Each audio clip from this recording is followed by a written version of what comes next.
Assalamualaikum semuanya. Untuk kalian yang suka dengan konten solo camping dengan pemandangan alam yang super duper keren, kalian bisa mampir ke channel Al-Rumi Mahbub. Link dari channel Al-Rumi Mahbub juga sudah saya taruh di deskripsi ya. Baik, pada kesempatan kali ini saya akan menceritakan kasus yang sempat menggemparkan media sosial beberapa tahun yang lalu, di mana di sana terdapat wanita yang berparas cantik dan dia adalah seorang pegawai bank milik pemerintah. Si wanita tersebut ditemukan sudah dalam keadaan yang berhenti bernafas di dalam kamar miliknya. Dia mengalami goresan dengan sajam yang cukup dalam sebanyak 25 kali. Si wanita tersebut ternyata dihentikan nafasnya oleh tetangga yang tinggal di belakang rumahnya. Saat itu dia baru berusia sekitar 14 tahun dan memang pernah melakukan beberapa aksi perampasan barang berharga milik orang lain. Dalam pengakuannya di hadapan petugas kepolisian, si bocah ingusan itu sudah mengamati rumah dari mangsanya sekitar 2 minggu yang lalu. Dia kemudian masuk ke sana dengan cara membobol pintu dan kemudian melakukan tindakan keras di atas kasur. Akan tetapi, karena si wanita melakukan perlawanan sengit, maka pertempuran di antara keduanya tidak bisa terhindarkan. Si pelaku kemudian mengaku terpaksa melakukan tindakan keras pada tubuh korbannya tersebut sebanyak puluhan kali. Kejadian ini terjadi pada Desember 2020 dan wanita muda dalam peristiwa ini bernama Niputu Widyastuti yang berusia sekitar 24 tahun. Ia bertempat tinggal di kawasan Jalan Kertanegara, Bali. Widyastuti bekerja di salah satu kantor perbankan di kota Denpasar. Dia sudah melakukan pekerjaan itu sekitar 3 tahun lamanya. Widyastuti ternyata sudah tidak tinggal bersama dengan keluarganya. Dia memilih hidup mandiri di salah satu rumah milik dari orang tuanya. Kehidupan yang dijalani oleh Widyastuti juga berjalan seperti gadis seusianya. Dia cenderung lebih berfokus untuk bekerja dan meniti karir sebagai wanita yang mandiri. Kisah percintaan dari Widyastuti juga tergolong sangat tertutup. Hal itu juga sejalan dengan pengakuan dari beberapa teman dekatnya. Mereka mengenal wanita asli Bali itu sangat tertutup jika berurusan dengan kehidupan pribadi. Sementara itu, di sudut lain dari kawasan perumahan yang ditinggali oleh Widyastuti, di sana tinggal seorang bocah yang memiliki keterbatasan secara finansial. Dia tinggal bersama dengan kedua orang tuanya dengan keadaan rumah yang cukup sempit dan hanya berukuran seperempat dari rumah Widyastuti. Bocah yang bernama Aldi Putra Handika berusia 14 tahun diketahui tidak melanjutkan sekolahnya.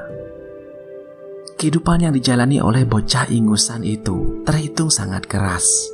Lingkungannya memaksa Aldi untuk menjadi dewasa dengan usianya yang tergolong masih sangat muda. Dari sana, Aldi kemudian memilih untuk menjadi seorang kuli bangunan. Hal itu dikarenakan desakan dari kedua orang tuanya yang memang memiliki kesulitan ekonomi.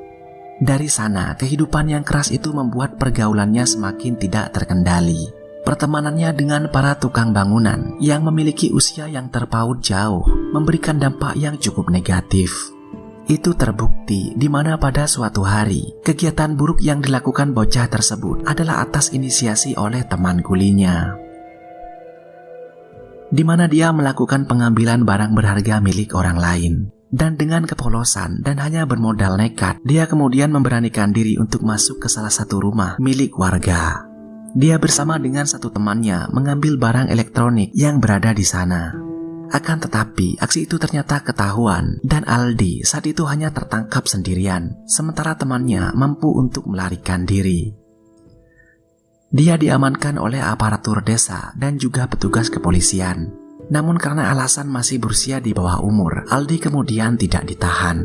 Pihak kepolisian berkata bahwa mereka memberikan kesempatan pada bocah itu. Mereka kemudian juga berjanji kepada para warga untuk melakukan pembinaan atas tindakan yang sudah diperbuat olehnya. Dari kejadian itu, ternyata Aldi sama sekali tidak menyesalinya. Dia malah berkeinginan untuk melakukan aksi itu dengan perencanaan yang lebih tersusun rapi. Kali ini ia melakukan tindakannya tidak hanya dengan bermodal nekat, tapi juga persiapan secara matang. Di sana dia mulai mengamati beberapa rumah yang berada tidak jauh dari tempat tinggalnya. Profesinya sebagai kuli bangunan ternyata juga memberikan dampak yang cukup besar, dan dia memiliki kemampuan untuk masuk ke rumah orang lain dengan kemampuan mencongkelnya. Setelah melakukan pengintaian, akhirnya didapatlah satu rumah yang hanya dihuni oleh satu orang wanita saja. Kebetulan rumah itu juga berada berdekatan dengan rumah kedua orang tuanya, maka dengan leluasa dia bisa mengamati serangkaian aktivitas dari pemiliknya. Aldi kemudian mengatur siasat untuk memulai aksinya tersebut. Dia juga menyadari bahwa si wanita terkadang ditemani oleh pacarnya. Kedua orang tuanya sesekali juga sering menginap di sana. Selain melihat kondisi dan situasi dari rumah calon mangsanya, Aldi juga memprediksi bahwa si wanita tidak mungkin memberikan perlawanan ketika dia berhasil masuk ke rumah perempuan itu nantinya. Dan bocah yang berusia 14 tahun itu akhirnya membulatkan tekadnya pada hari Senin tanggal 27 Desember 2020. Aldi akan memulai aksinya seorang diri. Saat itu, dia sudah melakukan pengamatan sejak pagi hari, dan ia mengetahui bahwa si wanita sedang berada sendirian di rumah yang berlantai 2 tersebut.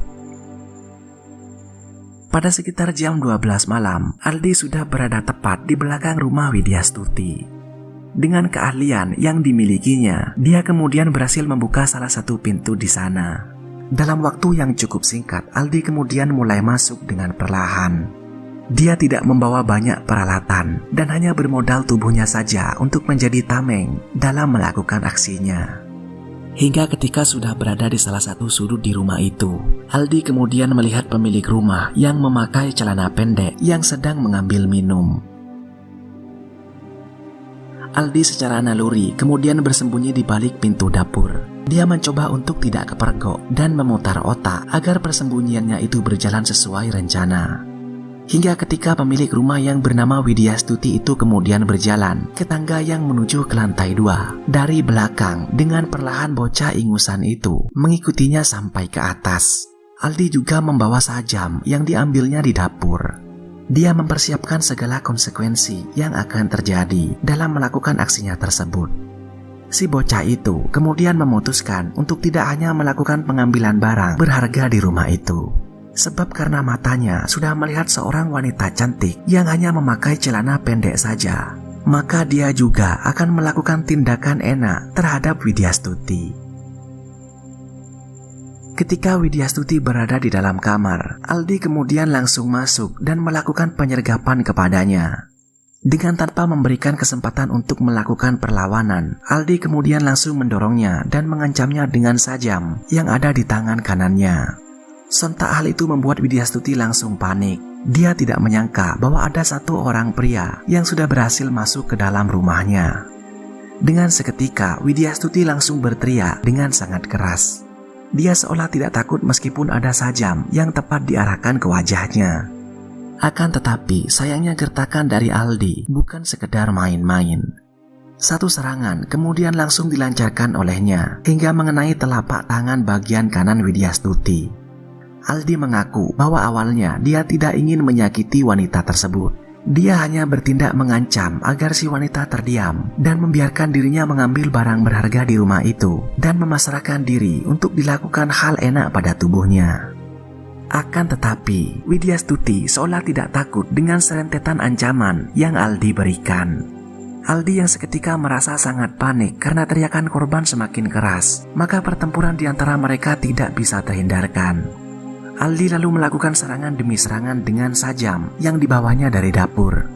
Hal yang dilakukan Widyastuti juga semakin hebat demi mempertahankan dirinya. Dia melakukan perlawanan dengan sekuat tenaga yang dimilikinya. Dari sana, beberapa goresan yang mengenai tubuhnya semakin banyak dan cairan merah akhirnya keluar dengan sangat deras. Sekurangnya ada sekitar 25 goresan yang mengarah di bagian sekujur tubuhnya. Hingga karena kemampuannya cukup terbatas, wanita itu kemudian menyerah dengan setiap serangan yang dilancarkan kepadanya. Widyastuti kemudian membaringkan tubuhnya di atas kasur. Seketika itu, pandangannya semakin kabur dan bayangan akan hidupnya berakhir kini berada di depan mata. Beberapa detik kemudian, Widyastuti sudah tidak bisa menahan segala rasa sakit dan dia akhirnya harus menghembuskan nafas terakhirnya. Sementara itu, Aldi yang menyadari bahwa si wanita sudah tidak lagi bernafas, kemudian membaringkan tubuhnya juga. Ia menyadari bahwa telah memberhentikan hak hidup seorang manusia. Akan tetapi, meskipun begitu, Aldi sama sekali tidak mengurungkan niatnya. Aldi sempat membuka pakaian si wanita, namun karena Aldi melihat terlalu banyak cairan merah di sana, maka ia mengurungkan niatnya untuk melakukan kegiatan enak. Namun Aldi tetap mengambil barang berharga milik Widyastuti. Seketika itu, ia langsung menggeledah lemari yang ada di kamar tersebut dan mengambil uang tunai senilai 200.000 beserta ponsel milik dari Widyastuti. Aldi kemudian bergegas cepat untuk melarikan diri dengan membawa sepeda motor milik Widyastuti. Ketika itu, Aldi berencana akan pergi ke salah satu rumah temannya yang berada di luar kota, namun dia sempat pulang terlebih dahulu ke rumah orang tuanya. Singkat cerita, keesokan harinya, seorang pria yang bernama Yogi kemudian datang ke rumah Widyastuti. Dia awalnya berniat untuk mengunjungi pacarnya itu, sebab sama sekali tidak mendapat kabar sejak semalam. Sesampainya di rumah yang berlantai 2 tersebut, Yogi seketika merasakan firasat yang buruk akan kondisi dari Widyastuti. Terlebih ketika itu dia merasa bahwa rumah tersebut tidak berpenghuni, dan saat dia mencoba untuk memanggil namanya, sama sekali tidak mendapat jawaban. Ketika itu, Yogi kemudian memaksa masuk. Dia selanjutnya mencari keberadaan dari pacarnya ke setiap sudut ruangan. Hingga setibanya dia di depan kamar Widyastuti, cairan merah mengalir dari lantai keramik dan kemudian sebuah penampakan yang memilukan terlihat di atas kasur. Widyastuti ternyata sedang terbaring di sana. Dia dalam keadaan terpejam dengan cairan merah yang hampir membasahi seluruh tubuhnya. Seketika itu, Yogi langsung berteriak dengan sangat histeris. Dia tidak percaya dengan apa yang baru saja dilihatnya. Setelah pria yang berusia 28 tahun itu menenangkan dirinya, ia kemudian langsung melaporkan atas kejadian itu ke pihak kepolisian setempat. Setengah jam berikutnya, satuan petugas kepolisian kemudian datang. Mereka langsung mengamankan lokasi kejadian dan memeriksa beberapa bagian sudut di rumah itu. Petugas kepolisian dibantu oleh tim medis juga langsung melakukan evakuasi terhadap tubuh Widyastuti. Mereka ingin melakukan pembedahan atas apa yang sebenarnya terjadi. Hingga sekitar 1 hari berikutnya, pihak kepolisian kemudian berhasil mendapatkan satu orang terduga pelaku. Dia terpantau dalam kamera tersembunyi milik warga, sedang membawa motor milik korban. Dan dari sana, petugas kepolisian kemudian melakukan pencarian dan penangkapan. Hingga pada tanggal 21 Desember atau berjarak sekitar 4 hari, si pelaku itu akhirnya diringkus di tempat persembunyiannya. Pria yang sekaligus masih terhitung bocah tersebut sama sekali tidak melakukan perlawanan. Dia juga langsung mengakui semua perbuatannya. Setelah menjalani serangkaian peradilan, Aldi Putra Handika akhirnya divonis bersalah dan akan menerima hukuman selama 14 tahun kurungan penjara. Vonis itu juga dianggap tidak maksimal, sebab menurut hakim, Aldi masih diberlakukan hukuman sesuai dengan hak perlindungan anak.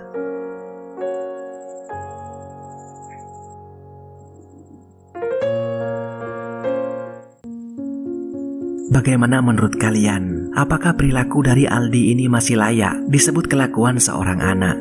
Silakan tuliskan pendapat kalian di kolom komentar. Sampai jumpa di video menarik selanjutnya. Terima kasih sudah menonton.